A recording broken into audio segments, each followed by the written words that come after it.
it feels though. I don't have a fake tan on. I've done that. Can we do this again? It's really getting sweaty. Now this is a novel environment.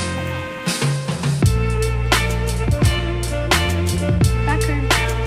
So today I had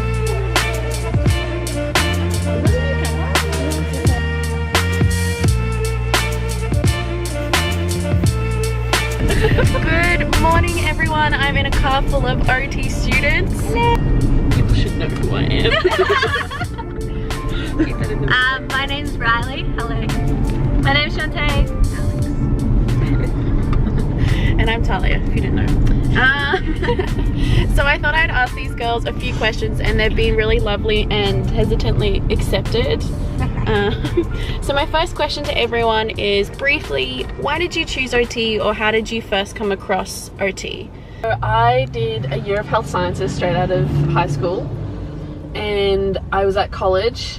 I had quite a few friends who were doing different courses in health, so some were doing OT, some were doing physio, some doing speech, and I decided I didn't want to do health science anymore because it was very broad, and I went to a class for each of those 3 allied health areas and I liked OT the best. I can't quite remember why. I think it was just seemed more holistic and like more in line of what I wanted to do, and so I chose OT and transferred.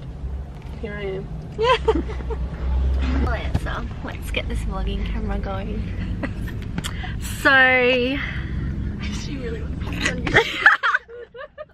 So when I was growing up, my best friend was actually admitted to an inpatient unit for mental health, and she worked with an occupational therapist there, and she told me about the OT and always spoke so highly of the OT and how they helped her, and she actually told me that she could see me doing something like that, so I looked more into it and realized, yeah, that's my purpose in life. This is what was made for me to do. So that's my story and my interest in mental health, occupational therapy. Thank you. When I was completing year 11 and 12, I actually wanted to go into business or do accounting, and I had like this personality test thing that you can go and do to see what your career choices are based on your personality, and basically what the lady said was to do something where I can work with people, and then I thought I won't get that if I'm working in an office, but I still applied for business through the QTAC applications, and then I also just applied for a human services role because I thought maybe that would be something where I can have more interaction with people. So I did a year of that straight out of school, and I realized that it was more like counseling, and I thought that I don't want to just sit and talk about people's problems. I actually want to help them like in a practical way. So I had a friend who graduated 2 years ago, and she did occupational therapy, and I was just talking to her and I was like, what do you do? What do you like about your course, and what is it all about? And then I just really liked the fact that how she was explaining it, how you really interact with a lot of people, you help them practically, and you really work on how to improve, or not really improve, what's the word? Really help them engage in everything that they need to do. So quality of life? Yeah, quality of life. Thanks, Alex. You're welcome. And yeah, here I am 5 years later. Woo! Alex. So I actually wanted to be a speech pathologist when I first came out of school, but due to personal circumstances and me being unwell, I actually didn't get the OP for that, and so I did a year of arts, and within my year of arts I did enough subjects to do a half a year of speech pathology and do just a few courses that were OT related and also for pharmacy, and then I realized that I hated speech pathology, so it was good that I did get in. And I met a few people that were in OT, and they were talking to me about all the anatomy that they got to do, and I thought that was pretty interesting.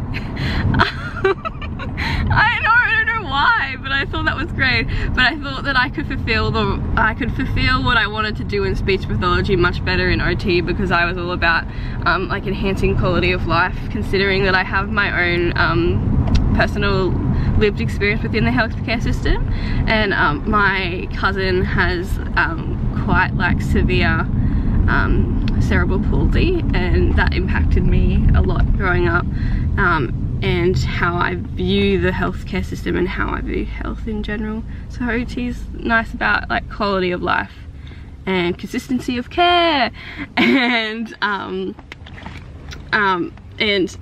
looking at finding meaning when it doesn't seem like there will be any. Yeah, and then I transferred into OT, and I don't know how I got in, but I did. I cried, and then I cried for a solid 10 minutes because I thought I was going to get into social work, and that wasn't, I did not want to be there. Yeah, now I'm here 4 years later. Yeah. So what I'm hearing is, I'm sorry, I'm just gonna like paraphrase, that it was kind of the influence of other people's experiences in your lives, and possibly their experiences with OTs, and kind of hearing how they positively impacted their lives, as well as looking for careers where you could practically have more of a hands-on approach in helping people in their lives. Spot on, sister. So what moments of the past 4 years of our degree have been tough, and what have been some of maybe the most rewarding times? What stands out? Anyone can go. Let's answer together. Okay.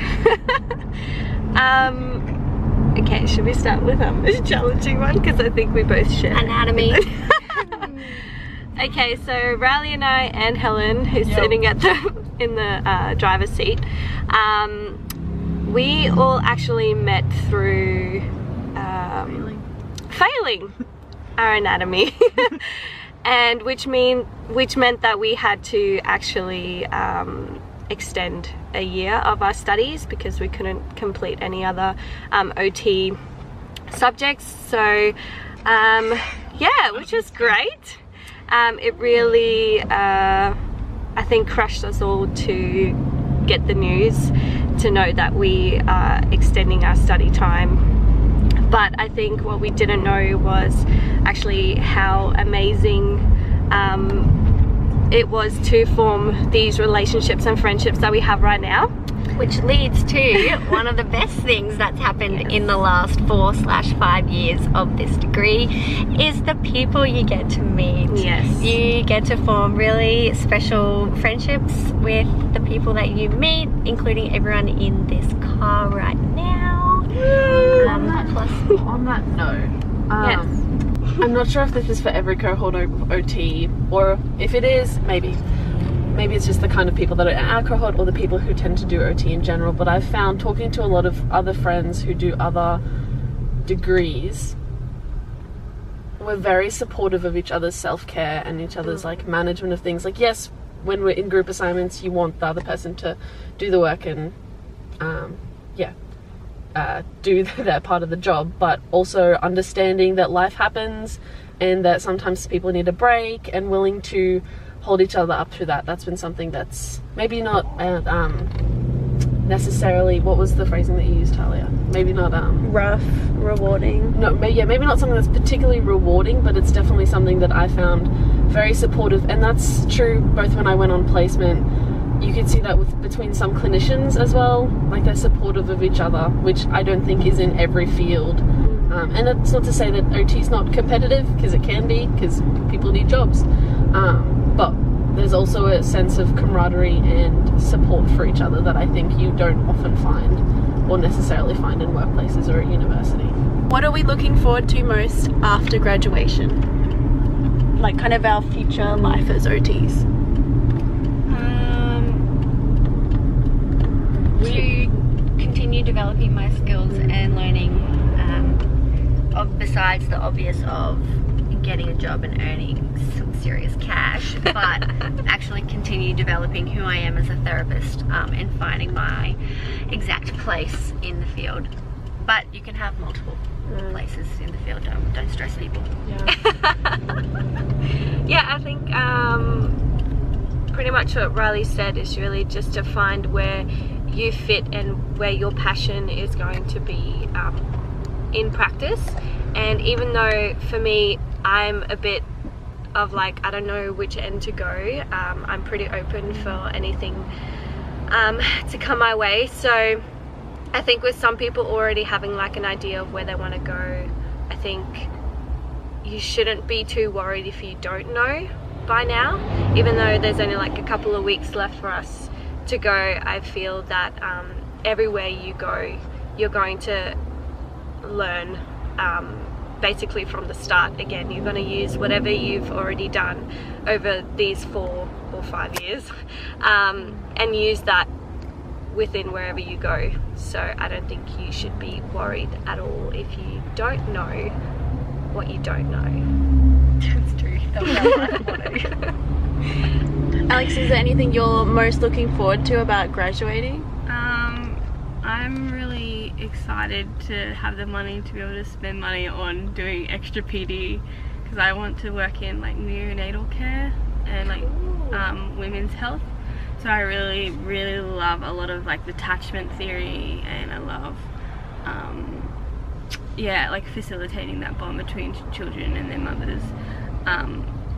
So that's something that you just can't walk into, surprise. So I'm just excited to have money, to have some independence about what I get to learn. Yeah, that's it. That's a good one. That's a really nice field too. Thank you guys so much for watching. It means so much to me. Make sure you subscribe down below and share with a friend, maybe an OT student who might benefit from watching my videos. Let me know any questions you have down below and I'll be sure to answer them. Bye guys.